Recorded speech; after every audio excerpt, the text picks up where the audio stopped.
শুভ সকাল বন্ধুরা, কেমন আছো? আজকে হলো মঙ্গলবার, সপ্তাহের দ্বিতীয় দিন। সৌমিক ভাবছিল আজ সকাল সকাল অফিস যাবে না, কিন্তু বাজারের জন্য, অবশ্যই মানে মাছের জন্য। আমি বললাম মাছের চিন্তা করতে হবে না, তুমি অফিস যাও। যারা ওই পুরী ঘুরতে গেছিল আমাদের দোকানের, ওরা সম্ভবত বুধবার ফিরে বৃহস্পতিবার থেকে কাজে আসবে। তো এই দুদিন তো দোকানে সার্ভিস দিতে হবে সৌমিককে। সানি তো রয়েইছে দোকানে, কিন্তু আমি বললাম তুমি অফিস চলে যাও, ঘরে ডিম আছে, কচুর শাক করবো, ইলিশ মাছের মাথাটা আছে, আর কি একটুখানি পটল ভাজা করতে পারি, এই করব। না, পটল ভাজা না, একটুখানি বেগুন ভাজাই করবো খেতে বসার সময়। আর কিছু দরকার নেই, এই দিয়ে খাওয়া হয়ে যাবে। আর রিকনের স্কুল আছে, রিকন বেরিয়ে যাবে, সেরকম কোনো চাপ নেই। তবে আজকে চাপ আছে, আমার এসিগুলো সব পরিষ্কার করতে আসবে তিরুপতি। রিকনের 6:30 থেকে একটা সকালবেলা টিউশন থাকে, ও করে এসছে, এসে একটু রেস্ট নিচ্ছে। এই যে এখন এসিটা চলছে, এসি চালিয়ে দিয়েছে। এসি ছাড়া বাবু থাকতে পারবেন না, কারণ আমার স্কুলে বেরিয়ে যাবে, তো সারাক্ষণই গরমের মধ্যে থাকবে। আমি না করি না, থাক। তো আমার ডিমের ঝোল আপাতত হয়েই এসছে, একটু আলুটা সেদ্ধ হতে যেটুকুনি টাইম লাগবে। আর কচু শাকটা করবো, বেগুন ভাজাটা খেতে বসার সময় গরম গরম ভাজবো। চাল ভিজিয়ে দিয়েছি, অনেক কাজ আমি সকালবেলা এগিয়ে রাখি। ওই জন্য কি বলো তো, আমি না ঝট করে আমি মোবাইলটা অন করতে পারি না, কারণ রিকন বেরিয়ে গেলে আর আমার রান্নাটা যদি হয়ে যায়, তারপর আমি টুকটুক টুকটুক করে চারদিকের কাজ করতে পারি। আর যেহেতু এসি পরিষ্কার করতে আসবে, ওর সঙ্গে একটুখানি থাকতে হবে, ওই জন্য রান্নাগুলো তাড়াতাড়ি করে আজকে গুছিয়ে নিচ্ছি। তো বাদাম, খেজুর, চা এই দিয়ে আমাদের সকালবেলা শুরু হয়ে গেছে। এখন টিফিন করবো, ছাতু ফাতু খেয়ে নেবো স্মুদি করে, ছাতু দিয়ে হেভি লাগে। এই দেখো আলু দিয়ে পটল দিয়ে ডিমের ঝোল ফুটছে। এদিকে আমার কচু শাক সেদ্ধ হয়ে গেছে। কালকে 1 প্যাকেট এনেছিল, রিকন তো খাবে না, আমি আর সৌমিক যেটুকুনি খাবো, এই দিয়ে আমাদের হয়ে যাবে। আর এদিকে আছে ইলিশ মাছের মাথা, এখানে চাল ভেজানো আছে।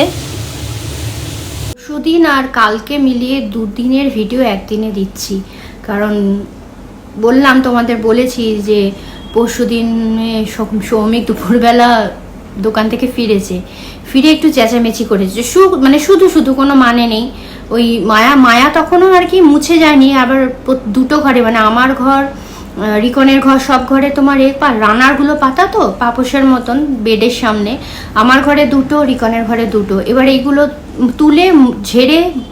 তুলে তারপরে মোছে, ঝাড় দেয়, মোছে, মায়া যায়, তারপরে পাতা হয় এগুলো।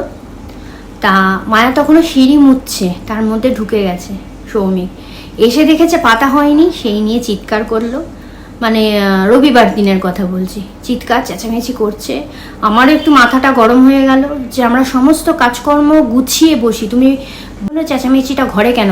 আমার না সত্যি করে বন্ধুরা, চিৎকার চেঁচামেচি ঝগড়াঝাটি আমার একদম ভালো লাগে না। কার বা ভালো লাগে বলো?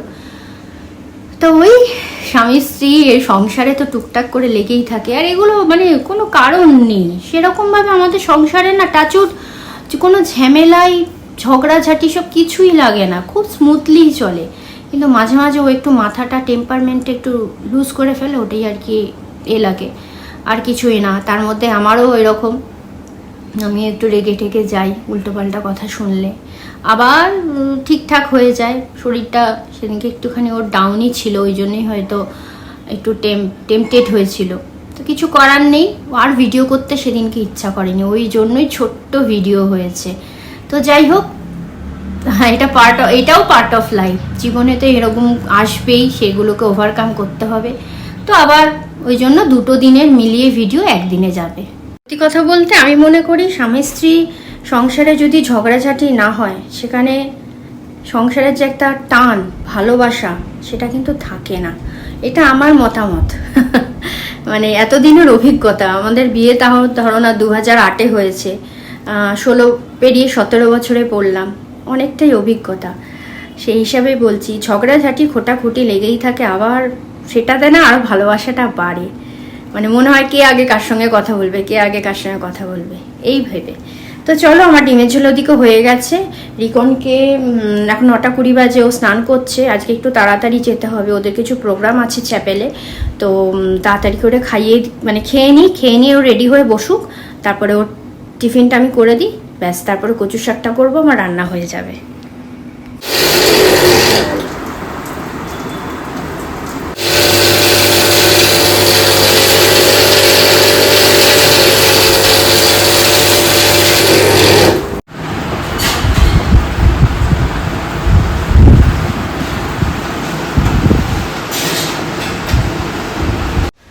তো ওদের কাজ হয়ে গেছে, ওরা চলে গেল।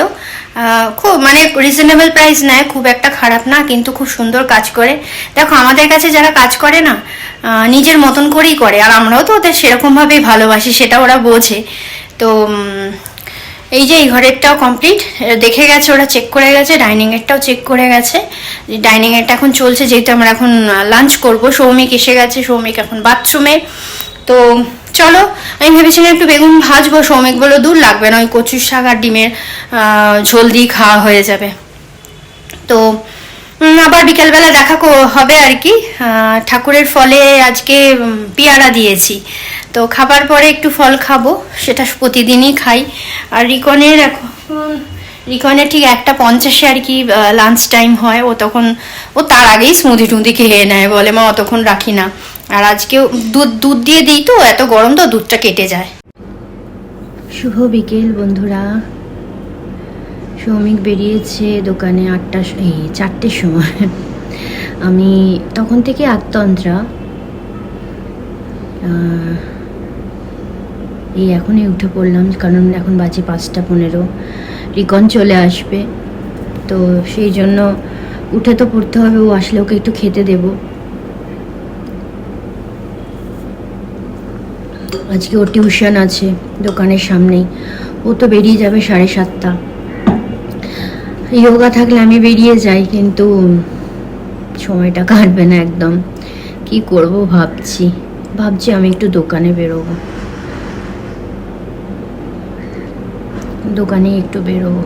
টুকটাক করে অনেক কিছু কেনাকাটা না রয়ে যাচ্ছে, সেগুলো একদম বেরোনো হচ্ছে না। তো এই যে কফি নিয়ে বসে পড়েছি। আমি সোনাইকে একটু ফোনও করলাম যে বাবা তুই স্কুল থেকে এসে কি খাবি, কারণ আজকে তো এই কচু শাক আর ডিম রান্না করেছি। কচু শাকও খাবে না, অত কাঁটা করে খাওয়াটা না ও একদম পছন্দ করে না। আর ওই জন্য ভাত খাবি কি রুটি খাবি, কারণ ভাত করলে আমার ভাত আছে, ভাত খেলে। আর রুটি যদি খাস তাহলে আমি রুটি করব। বললো না মামা, আমি ভাতই খেয়ে নেবো, তোমাকে রুটি বানাতে হবে না। এই ছেলে আর বাবার না একই সমস্যা, খেতে ইচ্ছা করলেও ওই আমার কষ্ট হবে বলে না মোটে বলবে না। আর আমাদের ঘরে ময়দা, চিনি এই জিনিসগুলো একদমই নেই। তবে সাবস্টিটিউট আছে, ময়দার বদলে আছে আটা, আর চিনির বদলে আছে গুড়। এই এসিটা চালিয়ে রেখেছি, ছেলে আসবে, কষ্ট হবে, আবার তো পড়তে বেরোবে। বললাম সাইকেল নিয়ে যাবি না স্কুটি নিয়ে, বললো না সাইকেল নিয়ে যাব। এখন সময় হয়েছে রাত 9টা, তারিকন নেই, আমি বাড়িতে একা। ভাবছিলাম কি করব, তো বারান্দায় এসে বসলাম। বারান্দায় দেখো ইলেকট্রিকের যে তার আছে না, তারের মধ্যে দুটো পাখি দেখেই বোঝা যাচ্ছে, একটা মেল একটা ফিমেল। এরা এত সুন্দর, মেয়েটা ডেকেই যাচ্ছে, ফিমেল পাখিটা, আর পুরুষ পাখিটা না খালি সরে সরে যাচ্ছে। ওদের মধ্যেও দেখো পুরুষতান্ত্রিক সমাজ সব জায়গাতেই রয়েছে, খালি নিজেকে সরিয়ে নিচ্ছে। আর মেয়েটা এসে এসে খালি ছেলেটার কাছে বসছে, মেয়েটা একা থাকতে চাইছে না, বোঝা যাচ্ছে। আর পুরুষটা না ডমিনেট করছে, সরে যাচ্ছে, চলে যাচ্ছে। আমি এই সুন্দর মুহূর্তটা তোমাদের সামনে তুলে ধরলাম, শুধু মানুষের ক্ষেত্রে না, পশু পাখিদের ক্ষেত্রেও এগুলো কিন্তু হয়। এটা পুরুষ পাখি, একটু বড়সড় দেখতে, ও উপরে উঠে চলে এলো, দেখো ওর কাছে বসবে না, হয়তো কোনো ঝগড়াঝাটি হয়েছে আমার আর সৌমিকের মতো।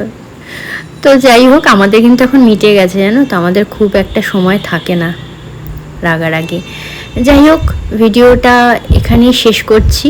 তোমরা ভীষণ ভালো থেকো, সাবধানে থেকো, সুস্থ থেকো। বৃষ্টিতে এখন প্রায় ঘন ঘন হচ্ছে। বর্ষাকালে এরকম গরমটাও থাকে, বৃষ্টিও হয় আর ভ্যাপসা একটা গরমও থাকে।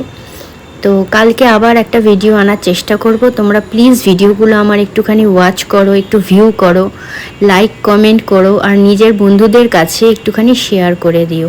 নতুন বন্ধুদের কাছে একটাই আবেদন আমার, তোমরা বেল আইকন প্রেস করে অল করবে, করে একটু সাবস্ক্রাইব করে দিও। তোমাদের এই একটা লাইক, একটা কমেন্ট কিন্তু আমাদের অনেক ভরসা যোগায়। গুড নাইট বন্ধুরা।